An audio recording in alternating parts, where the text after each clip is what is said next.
Bonjour à tous, aujourd'hui nous allons parler des erreurs fatales du match Algérie versus Cameroun et analyser les pièces maîtresses de l'arbitrage. Nous commençons par préciser que dans les règles de la FIFA, un gardien dans sa surface est protégé et sa sécurité est primordiale, et selon la loi de la FIFA, il devrait faire siffler toutes les infractions contre lui, purement et simplement. Aucun joueur offensif n'est autorisé à entrer en contact avec le gardien de but directement ou indirectement. Ici dans le premier but camerounais nous montrerons toutes les infractions commises par l'attaquant dans la surface de réparation. Il y a trop de fautes dans une seule action et elles ne peuvent pas être considérées comme des erreurs humaines ou des erreurs d'arbitrage courantes, mais plutôt dans un esprit logique. Ces fautes sont délibérément ignorées et négligées par un arbitre de classe mondiale désigné par la FIFA et autorisé à arbitrer un match éliminatoire de haut niveau pour la Coupe du Monde. Pousser un défenseur contre son gardien de but doit immédiatement entraîner l'arrêt du jeu et récompenser un coup franc à la défense. Le gardien de but dans la surface de réparation a tous les droits et le temps d'effectuer un jeu sur le ballon sans être contacté. De plus, pousser agressivement un défenseur par le cou est un jeu très dangereux, qui devrait recevoir un carton jaune. Un joueur offensif entrant en contact avec le ballon dans la main est automatiquement sifflé pour une infraction.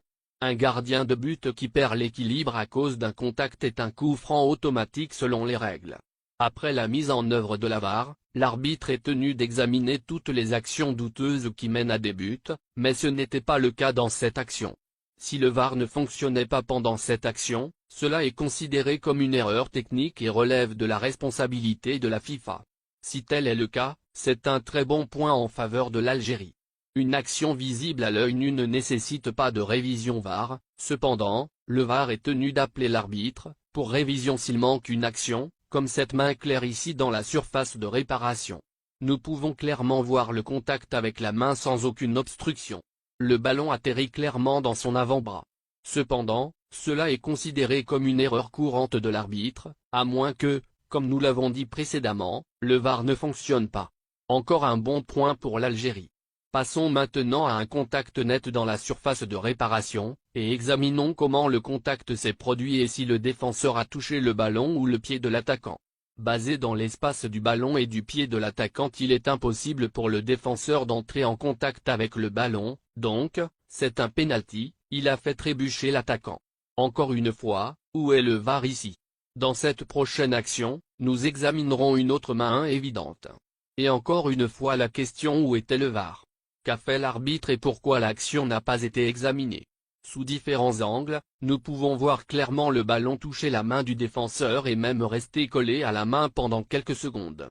L'arbitre n'était pas loin et sûrement, il l'a vu mais ignoré comme toujours. S'il a été appelé par la VAR et n'est pas allé, c'est une autre erreur fatale. Concluons maintenant avec le but de Slimani, et comprenons ce qui constitue une main selon les règles de la FIFA, et avec quelle partie du corps un joueur peut entrer en contact. Dans cette action démesurée, les règles de la FIFA ont été ignorées et plutôt pas appliquées comme elles le devraient. Fondamentalement, une épaule et le haut de l'épaule ne constituent pas un contact illégal ni considéré comme une main. En observant à nouveau où le ballon a atterri et quelle partie du corps a touché le ballon. Dans cette action, Slimani s'est élevé alors que le ballon était en l'air, et il n'a pas levé le bras ou la main au-dessus de son épaule et sa tête inclinée. À plusieurs reprises, nous pouvons clairement voir la balle au-dessus de la partie du corps considérée comme une main dans les règles de la FIFA. Si, nous voulons être très conservateurs à propos de cette action, le résultat ne devrait pas être concluant, et le but devrait être accordé comme dans le jeu en direct.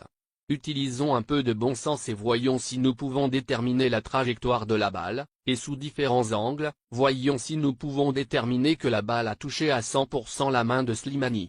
En se basant sur le mouvement du ballon après contact, on peut deviner le sens de déplacement du ballon dans les airs par rapport à la partie qui a touché le ballon. Et avec l'altitude de la balle, on peut assez conclure l'approximation, le mouvement de la balle loin du corps et dans quelle direction. Avis après la vérification VAR. Remarquez comment le VAR en bas de votre écran a conclu qu'il s'agissait d'un but valide. Remarquez également comment l'arbitre pointe son avant-bras. Le ballon n'a pas touché cette partie. Clairement un geste vicieux. Il y a ici un conflit entre le VAR et l'arbitre. Est-ce un dur proof en faveur de l'Algérie? On ne sait pas. Discutons brièvement des règles d'un handball avec quelques illustrations. l'IFAB définit la limite entre l'épaule et le bras comme le bas de l'aisselle. Tout ce qui est en dessous est considéré comme un handball, intentionnel ou non, cela n'a pas d'importance. La définition de la loi 12 pour le handball, selon laquelle le bras se termine au bas de l'aisselle. La loi sanctionnait un joueur pour handball si le bras est clairement éloigné du corps et en dehors de la ligne du corps. Le joueur se penche clairement dans la trajectoire du ballon. Le ballon parcourt une certaine distance. Le ballon touche une main, un bras clairement levé au-dessus de l'épaule. Dont rien de tout cela n'était dans le but de Slimani. Sur cette photo, qui n'est pas un handball. C'est une action similaire à Slimani, si nous avions le même angle. Regardez attentivement, où repose la balle et quelle est la légalité du contact. Même si le ballon glisse légèrement vers le bas, il n'est pas considéré comme un handball selon la loi. Enfin, parlons du litige actuel et de ce qui devrait arriver et quelles en sont les ramifications. Dans le cas de l'Algérie, les organes juridiques de la FIFA devraient déterminer si le match a été arbitré équitablement ou s'il y a eu des erreurs excessives qui ont fait pencher la balance en faveur d'une autre équipe et ont rendu le match injuste. Ou s'il y a simplement eu des erreurs courantes sans fondement. L'organisme juridique doit contacter les témoins dans ce cas, les arbitres et le VAR, revoir le match et, plus important encore, enquêter sur tout contact entre les arbitres et les équipes. Ils sont également tenus d'écouter toutes les communications entre l'arbitre et le VAR. Déterminer ensuite, si le match doit être rejoué, aucune autre action n'est nécessaire et le Cameroun se qualifie toujours, ou même dépouiller le Cameroun de la qualification et la donner à l'Algérie. Dans tous ces scénarios après le verdict, les deux équipes ont 21 jours pour faire appel de la décision contre eux auprès du TA.